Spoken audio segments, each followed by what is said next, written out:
Sean ustedes bienvenidos a la Catequesis Niño Jesús de Praga, a sus clases de quinto año. Como saben, tenemos nuestras normas: apagar la televisión, tener tu lapicero, cuaderno y Biblia a la mano, ponte cómodo, guarda silencio y presta mucha atención. Vamos a realizar nuestra oración. En el nombre del Padre, del Hijo y del Espíritu Santo. Amén. Señor, te pido que me permitas ver las cosas con mucha claridad, la capacidad de poder observar a mi alrededor para poder ayudar a mi prójimo. Amén. En el nombre del Padre, del Hijo y del Espíritu Santo. Amén.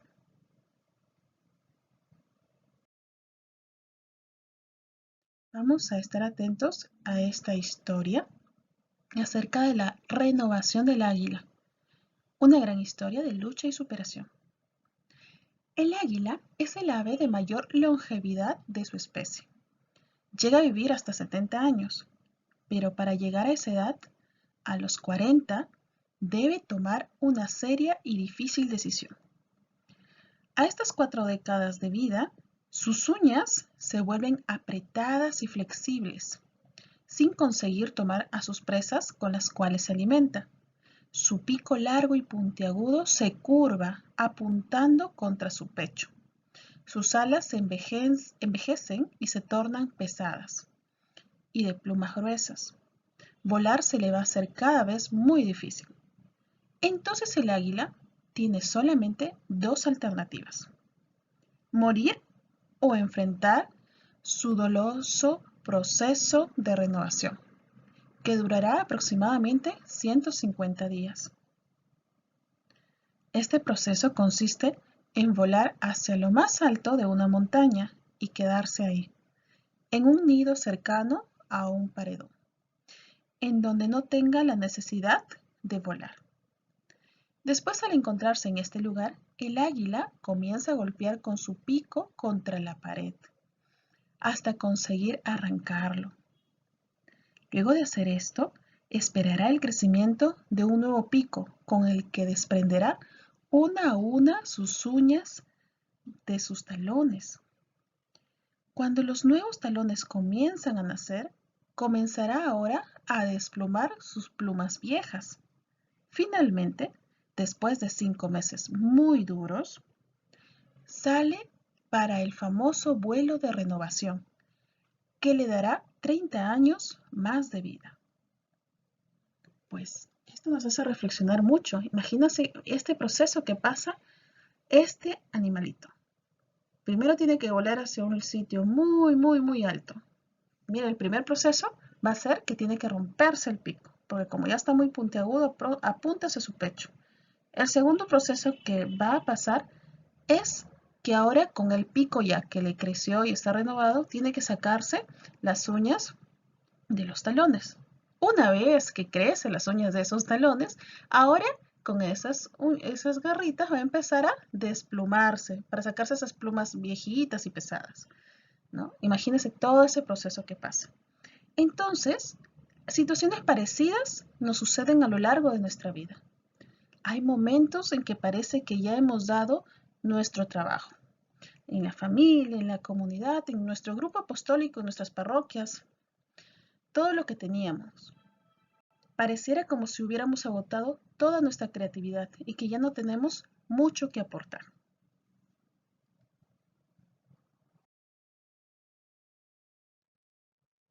Y nuestra vida suele verse gris y envejecida. Llegamos como a un punto de quiebre. Y entonces debemos de empezar, así como las águilas, tomar esta decisión. O nos transformamos o nos condenamos a morir. Entonces, esta transformación exige, primero, hacer un alto en el camino. Tenemos que resguardarnos por algún tiempo. Eso quiere decir que es un momento de reflexionar, meditar, volar hacia lo alto y comenzar un proceso de renovación. Solo así vamos a poder desprendernos de esas viejas uñas y plumas para continuar un vuelo de renacimiento y de victoria. Y entonces Cada uno de nosotros tenemos que pensar cuáles son esas plumas y uñas de las que ya tenemos que desprendernos. Pues cada uno de nosotros debemos de identificarla fácilmente en nuestras vidas, pues son aquellas actitudes, los vicios y costumbres que nos impiden el cambio, que nos atan al pasado, a la mediocridad, a la falta de ánimo para empezar la lucha. Y en otros puede tratarse de resentimientos, complejos, baja o demasiada autoestima, que nos nublan la vista y la capacidad de poder ser objetivos con nosotros mismos, de vernos y conocernos a nosotros mismos realmente como somos. Entonces debemos de desprendernos de costumbres, tradiciones, tal vez recuerdos que nos causan mucho dolor. Solamente libres de ese peso del pasado, vamos a poder aprovechar el resultado valioso de una renovación. Este resultado que nos trae siempre toda actitud de dejar atrás todo este dolor, resentimiento, vicios, costumbres arraigadas al mal para poder empezar este vuelo de renovación. Cada uno de nosotros debemos de empezar a generar ese proceso de cambio. Entonces, vamos a conocer cuál es nuestro tema del día de hoy. Cristo nos dice que tenemos que vencer nuestros defectos y crecer en las virtudes.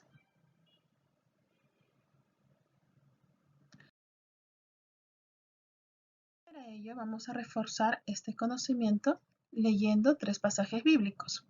El primero será del libro de Mateo, capítulo 5, versículo 48. Nuevamente del libro de Mateo, capítulo 22, versículos del 37 al 38. Y segunda de Pedro, capítulo 1, versículos del 2 al 10.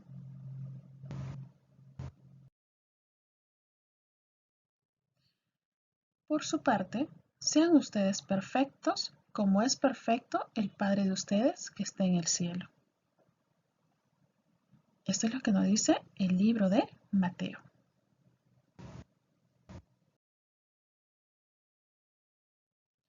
En el siguiente nos dice, Jesús le dijo, amarás al Señor tu Dios con todo tu corazón, con toda tu alma y con toda tu mente. Este es el gran mandamiento, el primero. Debemos amar a Dios sobre todo.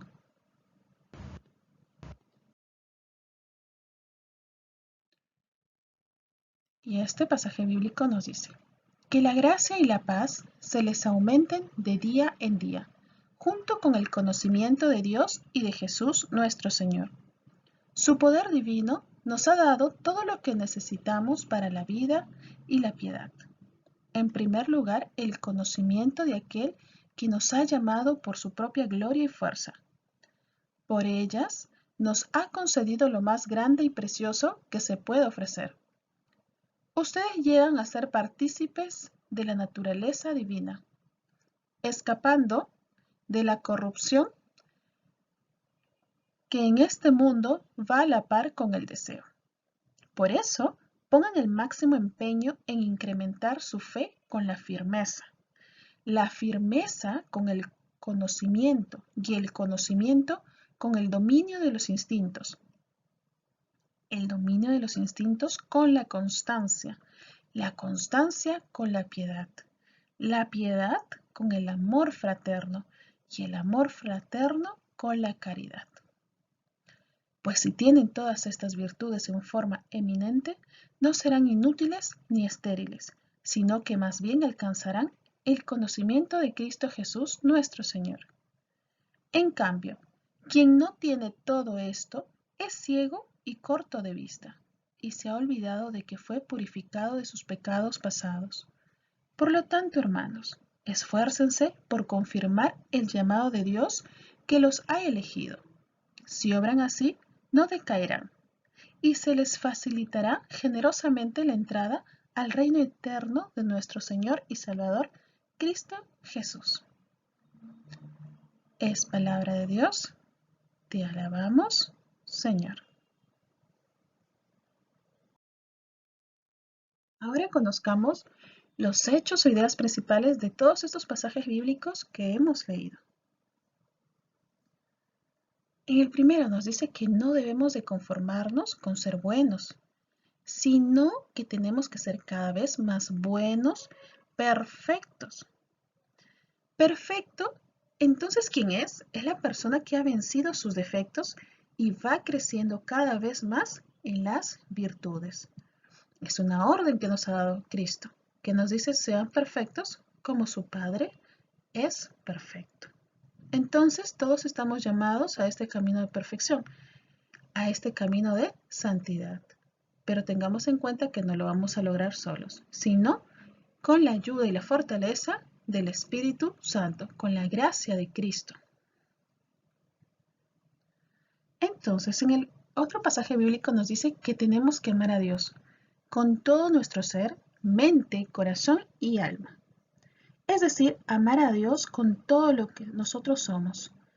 De esta manera supone entonces haber vencido todos los defectos, todo lo malo que tenemos y habernos hecho completamente buenos, lleno de virtudes. Debemos de procurar siempre ser esa nuestra meta. Amar a Dios con todo lo que tenemos en nosotros y siempre seguir trabajando para ir venciendo nuestros defectos, porque todos y cada uno tenemos muchos o varios defectos. Entonces debemos de trabajar en ello para empezar a llenarnos de virtudes. Y en este último,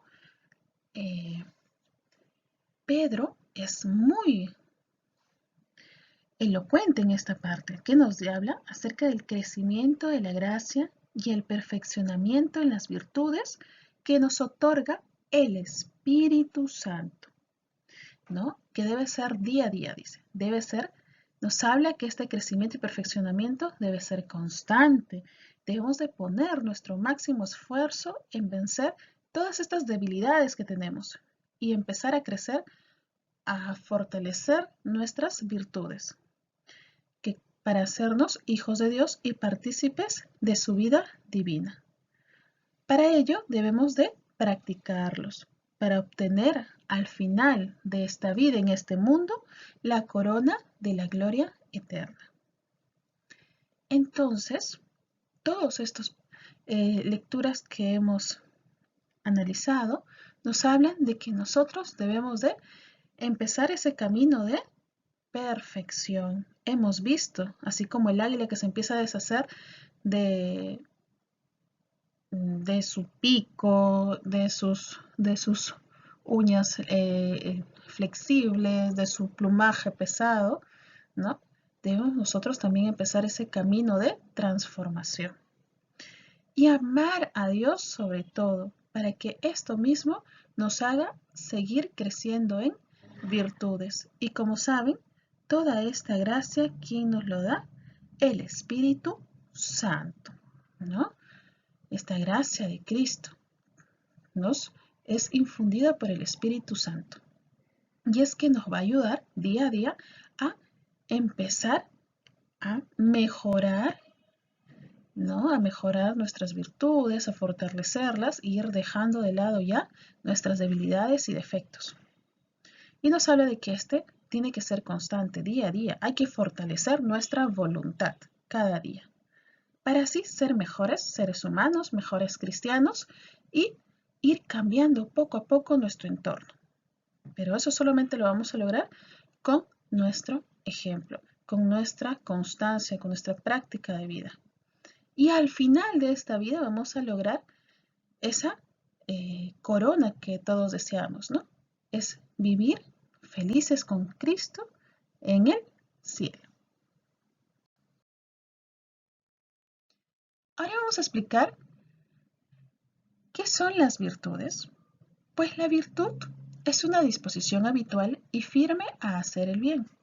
Permite a la persona no solo realizar actos buenos, sino dar lo mejor de sí mismo. Con todas sus fuerzas sensibles y espirituales, la persona virtuosa tiende hacia el bien, lo busca y lo elige a través de acciones concretas. Entonces, nuestras virtudes humanas son actitudes firmes, disposiciones estables, perfecciones habituadas del entendimiento y de la voluntad, que regulan nuestros actos, ordenan nuestras pasiones y guían nuestra conducta según la razón y la fe. Cada vez que les vamos a ir practicando, van a proporcionar una facilidad, dominio y gozo para llevar una vida moralmente buena. En conclusión, el hombre virtuoso es el que practica libremente el bien, ¿verdad? Entonces, nosotros y todos debemos aspirar siempre en nuestras vidas y cada día empezar a practicar el bien. Ahora vamos a conocer las virtudes cardinales. Acá tenemos representado en esta imagen a la prudencia, fortaleza, justicia y templanza. Pues vamos a conocer cada una de ellas. La prudencia es la virtud que dispone la razón práctica a discernir en toda circunstancia nuestro verdadero bien y elegir los medios rectos para realizarlos. Atentos, por favor. Entonces, ahora conozcamos a la justicia. Es la virtud moral que consiste en la constante y firme voluntad de dar a Dios y al prójimo lo que es debido. La justicia para con Dios es la llamada virtud de religión. Es decir, prestarle nuestro tiempo a Dios, porque es lo justo. Y prestarle ese servicio, ese amor a mi prójimo, porque también se lo merece. Es la justicia que debemos impartir en nuestro prójimo. Y bueno, ahora vamos a hablar acerca de la fortaleza. Es la virtud moral que asegura en las dificultades la firmeza y la constancia en la búsqueda del bien. Reafirma la resolución de resistir esas tentaciones y de superar los obstáculos en nuestra vida moral. La virtud de la fortaleza hace que seamos capaces de vencer el temor, incluso a la muerte, y de hacer frente a las pruebas y a las persecuciones. A pesar de las situaciones difíciles en las que estemos, la fortaleza nos va a ayudar a tener esta resistencia y constancia. Vamos a conocer ahora entonces la templanza. La templanza es la virtud moral que modera la atracción de los placeres y es la que procura el equilibrio en el uso de los bienes creados. Nos asegura el dominio de la voluntad sobre nuestros instintos y mantiene nuestros deseos en los límites de la honestidad. Entonces, una persona moderada orienta hacia el bien sus apetitos sensibles, guarda una sana discreción y no se deja arrastrar para seguir la pasión de su corazón. Miren cómo es importante e influyen estas virtudes cardinales en nuestra vida. Debemos de ser prudentes, debemos de practicar la justicia con Dios, con nuestro prójimo.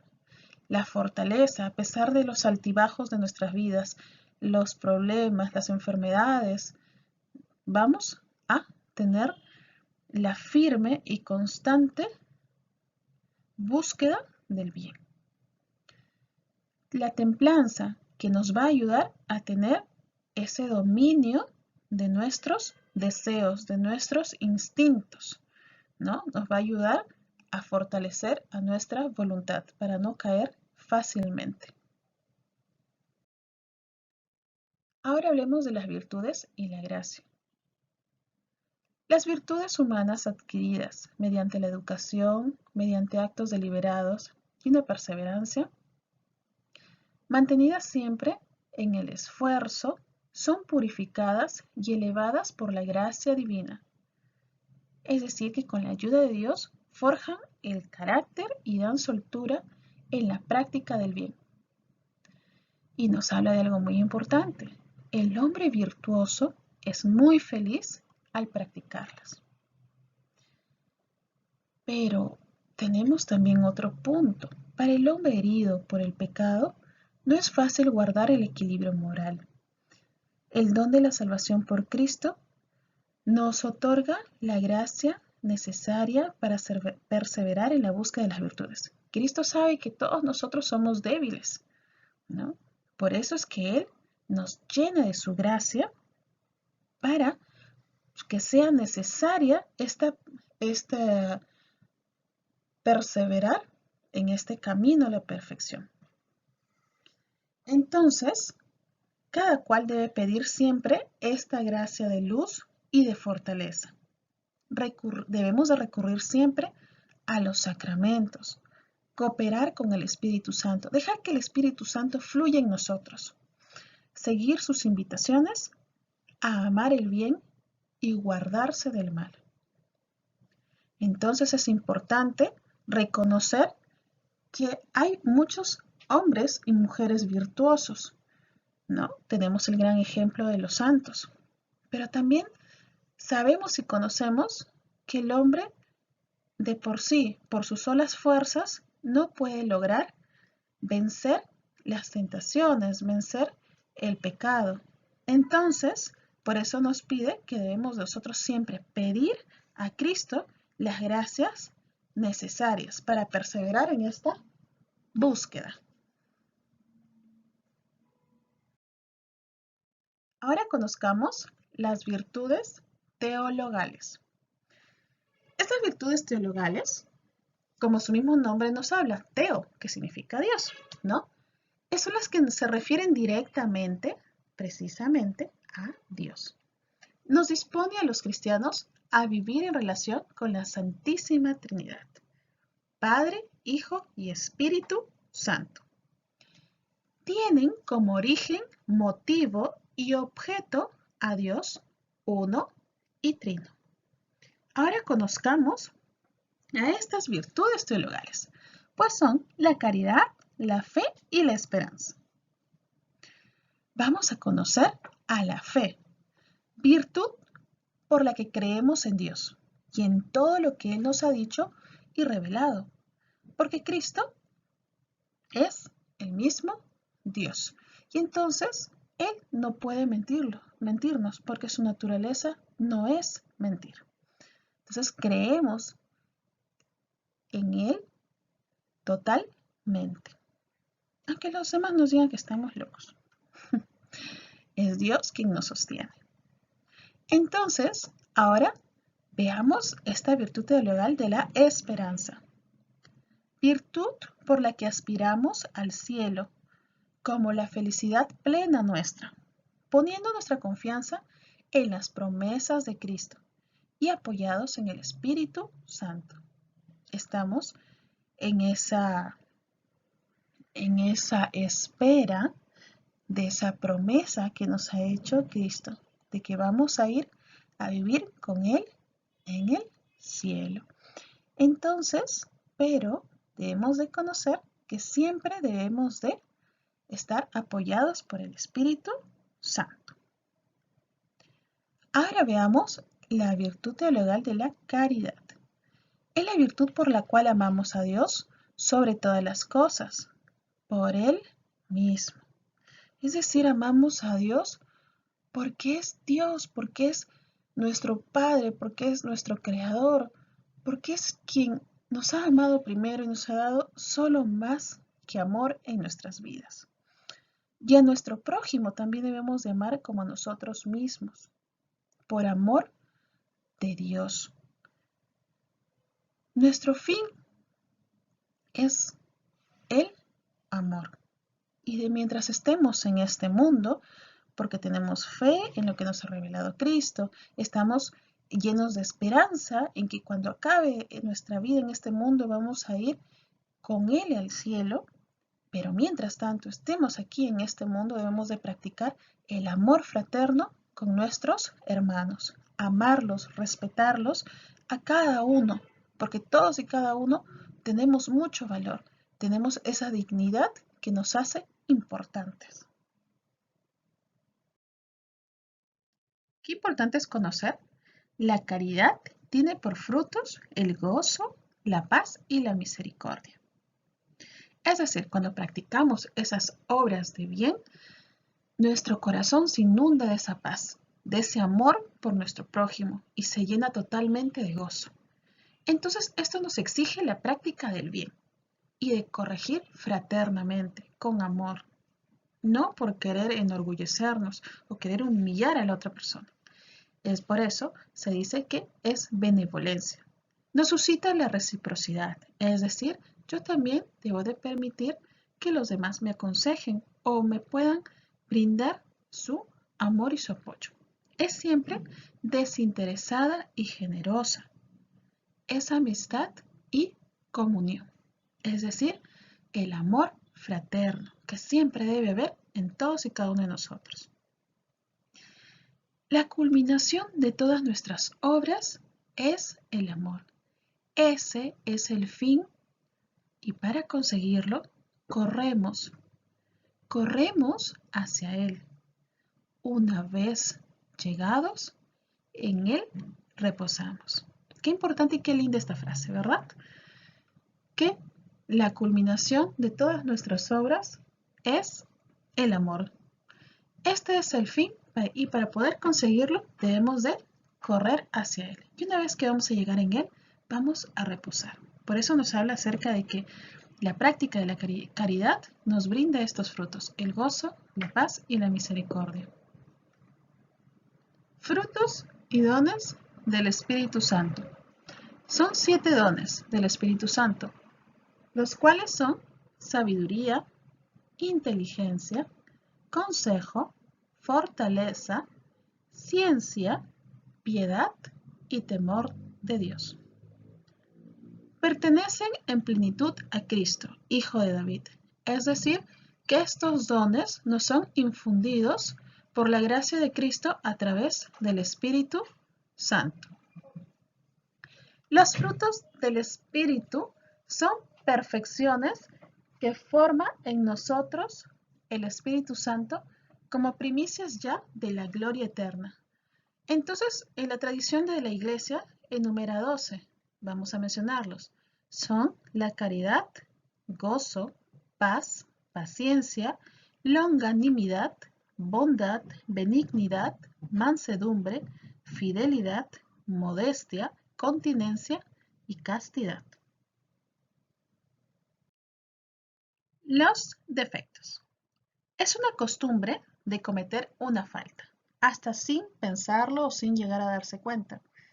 Naturalmente, a uno le nace cometer una falta. Esta es la inclinación habitual de cometer algo malo. Pero no estemos tristes, pues vamos a conocer cómo es que podemos corregir estos defectos. Lo primero de todo es que debemos de detectarlos, analizarnos y conocer cuáles son esos defectos que tenemos en nosotros. El segundo paso es tener esa voluntad de vencerlos. Como saben y hemos visto, tenemos que pedir a Cristo que nos infunda esa fortaleza para fortalecer a nuestra voluntad. Tercero, debemos de proponernos luchar contra ellos, buscando la ayuda de Dios. Y por último, debemos de hacer lo contrario al defecto. Muy bien, entonces ya conocemos cómo es que nosotros vamos a empezar a corregir esos defectos. Así que cada uno empecemos a detectar cuáles son y empecemos a fortalecer nuestra voluntad, ayudados de Dios para poder vencerlos.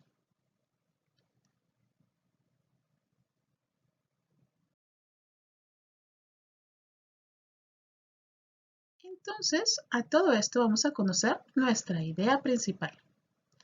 Tenemos que estar dispuestos a vencer y corregir nuestros defectos para ir adquiriendo, aumentando y fortaleciendo nuestras virtudes. El joven Demóstenes soñaba con ser un gran orador. Sin embargo, este propósito parecía una locura desde todo punto de vista. Su trabajo era humilde y de extenuantes horas a la intemperie. No tenía el dinero para pagar a sus maestros ni ningún tipo de conocimientos. Además, tenía otra gran limitación. Era tartamudo. Demóstenes sabía que la persistencia y la tenacidad hacen milagros, y cultivando estas virtudes pudo asistir a los discursos de los oradores y filósofos más prominentes de la historia. Hasta tuvo la oportunidad de ver al mismísimo Platón exponer sus teorías. Ansioso por empezar, no perdió tiempo en preparar su primer discurso. Su entusiasmo duró poco, la presentación fue un desastre. Fue un gran fracaso total. A la tercera frase fue interrumpido por los gritos de protesta de la audiencia.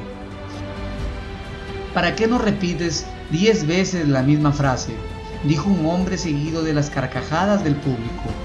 Hable más alto, exclamó otro. No se escucha. Ponga el aire en sus pulmones y no en su cerebro. Las burlas acentuaron el nerviosismo y el tartamudeo de Demóstenes, quien se retiró entre los abucheos sin ni siquiera terminar su discurso.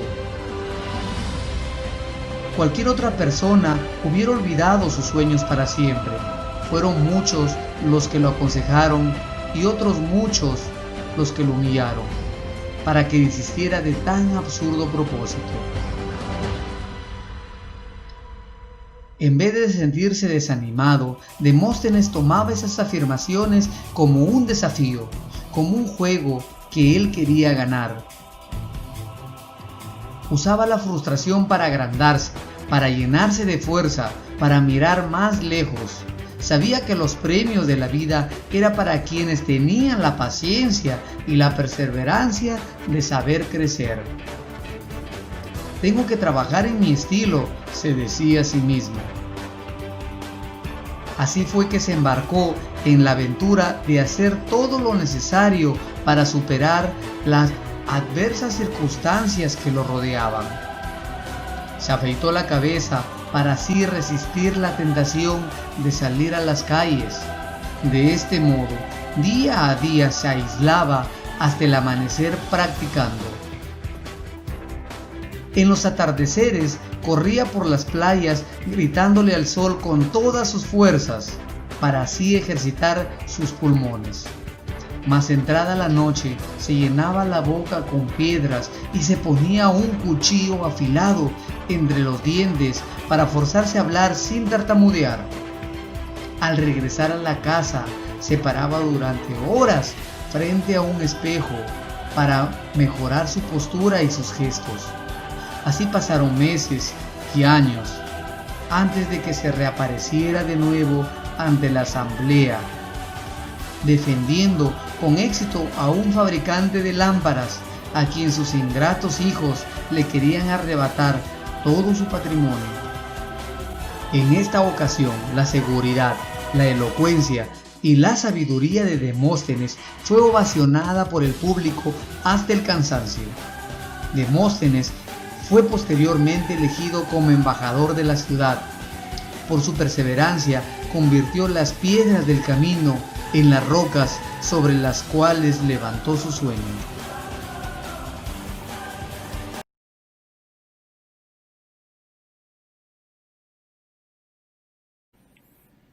En este video vamos a hablar de San Agustín de Hipona, el cual fue un filósofo y teólogo que vivió entre el 354 y el 430 de nuestra era.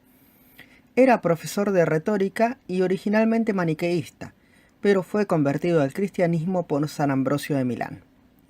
En ese contexto estaba muy en boga el neoplatonismo de Plotino. Vamos a ver que en la filosofía de San Agustín se intentan reconciliar fe y razón, pues él los considera dos caminos para llegar a Dios: cree para entender y entiende para creer. Y de haber un conflicto entre ambos es producto de un error de razonamiento, pues la preeminencia de la fe es clara, pues es revelación de Dios. Poder buscar el conocimiento es gracia divina. Para San Agustín, el camino hacia la verdad es un camino interior. ¿De qué puedo estar seguro?, se pregunta. De que existo, vivo y pienso. Estas son verdades eternas e inmutables puestas en nuestros corazones por el Creador.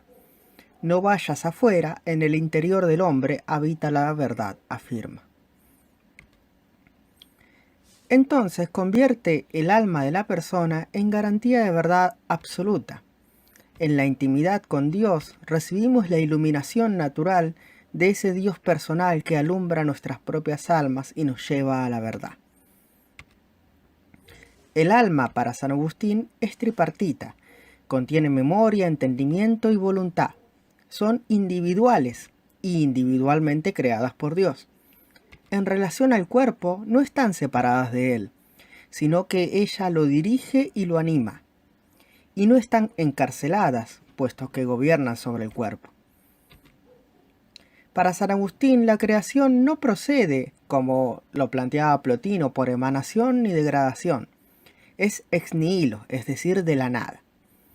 Y sucede toda a su vez. Desde el comienzo, esta ya contiene las semillas o el germen de todas las cosas que serán en el futuro a su debido tiempo. Es la concepción de tiempo de San Agustín una idea original y muy moderna. Él considera que el tiempo comienza con la creación, es decir, que el primer minuto de la creación coincide con el primer minuto del tiempo. Con respecto al mal, él va a considerar que está permitido en el mundo para permitirnos el libre albedrío, es decir, que podamos elegir. Y no es algo esencial, sino que es simplemente ausencia de bien, ausencia de Dios. Pues Dios es amor, y el amor al prójimo es el reflejo del amor de Dios. Y por lo tanto, a través de amar al prójimo podemos llegar a Dios. Es nuevamente una reafirmación de su camino interior. Chicos, qué importante estas historias que hemos escuchado acerca de Demóstenes, cómo él mismo empieza a vencer este defecto, ¿no? A trabajar en cómo poder vencer esta tartamudez y luego se convierte en un excelente orador. Entonces también hemos visto acerca de la historia de San Agustín, cómo pasó de ser un maniqueísta a empezar a convertirse, ¿no? Y su historia es muy interesante, porque él se consideraba el peor pecador, pero a pesar de ello, Cristo tuvo la gracia de poder verlo. Entonces, cada uno de nosotros debemos de entender que todos somos valiosos para Dios. Entonces debemos de empezar a trabajar en este perfeccionamiento, empezar a, desde lo más pequeñito, empezar a, en cada uno de nuestros defectos, ir venciéndolos poco a poco, cada día. No se olviden que siempre debemos de pedir la ayuda de Dios, que nos brinde su gracia a través del Espíritu Santo. Entonces, ahora vamos a guardar en nuestra mente y en nuestro corazón que tenemos que estar dispuestos a vencer y corregir nuestros defectos para ir adquiriendo y aumentando, fortaleciendo nuestras virtudes. Entonces, a raíz de todo este tema, ¿cuál va a ser tu respuesta? ¿Cuál va a ser esa respuesta personal que le vas a dar a Dios? Ese compromiso de empezar desde ahora a, primero, como hemos visto, detectar esos defectos que tenemos para empezar a tener esa voluntad de vencerlos con la ayuda de Dios, ¿verdad? Entonces, debemos de ir creciendo en nuestras virtudes. Hay que fortalecer nuestra voluntad para que sí, cada vez nos sea más fácil hacer el bien. Porque recuerden, chicos, el día en que ninguna sola persona buena siempre se dedique a hacer el bien, es cuando recién el mal va a ganar. Empecemos a hacer poco a poco estas obras de amor, empezar a tener este amor fraterno con nuestros hermanos, porque un amor que expresamos a Dios tiene que estar reflejado en nuestro prójimo. Ahora, para finalizar, vamos a terminar con nuestra oración. En el nombre del Padre, del Hijo y del Espíritu Santo. Amén. Querido Jesús, concédeme la gracia del conocimiento propio, para que al examinar con humildad mi propio corazón, descubra mis debilidades en el amor santo. Después, Señor, dame la gracia de la valentía, para esforzarme en superar mis fallas, a fin de que no tenga que purificarme de ellas en el purgatorio. Amén. En el nombre del Padre, del Hijo y del Espíritu Santo. Amén. Muy bien, chicos. Por esta clase ya hemos terminado. Nos vemos. Hasta la próxima.